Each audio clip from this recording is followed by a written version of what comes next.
السلام عليكم ورحمة الله وبركاته. اللهم صل وسلم وآمن وبارك على سيدنا محمد وعلى آله وأصحابه أجمعين. يا صباح السعادة، يا صباح الجمال، يا صباح الحلويات. وصفتنا النهاردة سهلة وبسيطة ومميزة جدا. صوص الكراميل بطريقة اقتصادية مميزة لجميع أنواع الحلويات. يلا نشوف عملنا الصوص الجميل ده ازاي. اول حاجة بجيب عندي طاسة او حلة وبحطها على النار وبنزل فيها كوباية من السكر. ما تقلبيش السكر خالص علشان خاطر ما يحببش معاكي بالشكل ده كده. طبعا انا هنا عندي النار ايديها تحت الطاسة شمعة، ما بتعليش النار ولا بتخلي النار وسط، اهدى درجة حرارة للنار. تمام كده. اول ما يبدأ يلون من الاطراف بالشكل ده كده تعملي زي ما انت شايفة كده معاكي في الفيديو. تمام.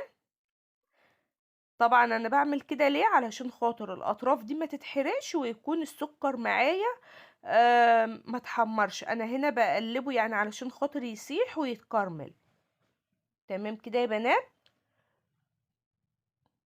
طبعا انت حابه تستعملي طاسه تيفال، طاسه جرانيت، سيراميك، اللي انت حباه، بس انا هنا استعملت الالومنيوم علشان خاطر هي اللي متوفره في كل البيوت.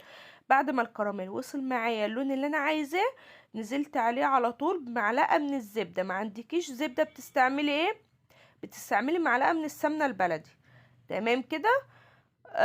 اول ما الزبده بتسيح بنزل عليها بكوبايه الا ربع من الميه بالشكل ده كده. طبعا زي ما قلت لحضراتكم من اول ما بتبدأي تعملي الكراميل بتكوني مهدية النار تماما مخلياه شمعة. تمام كده.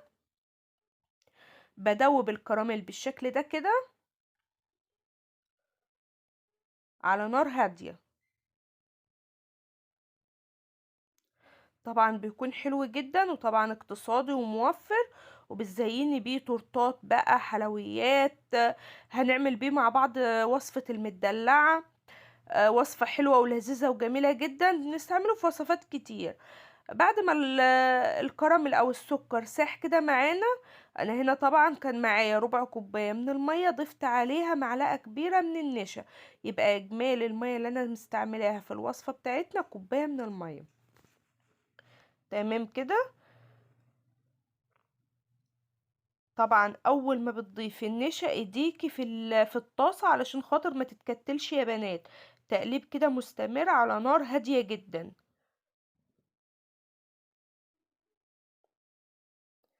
بالشكل ده كده. شايفين لون الكراميل بيتغير ازاي؟ كل لما بيستوي اللون بتاعنا بيكون حلو جدا. اول ما بيطلع بابلز كده او فقاعات كده على وش الصوص كده معناها ان النشا استوت والصوص بتاعنا بقى جاهز. بغرفه بقى في الطبق عشان اوري لحضراتكم. شايفين بقى القوام وشايفين اللون؟ تحفة جدا جدا. تستعملي له وصفات حلوة وكتيرة. يا رب الفيديو النهاردة يكون عجبكم. لايك وشير وسبسكرايب وكومنت حلو كده منكم. السلام عليكم.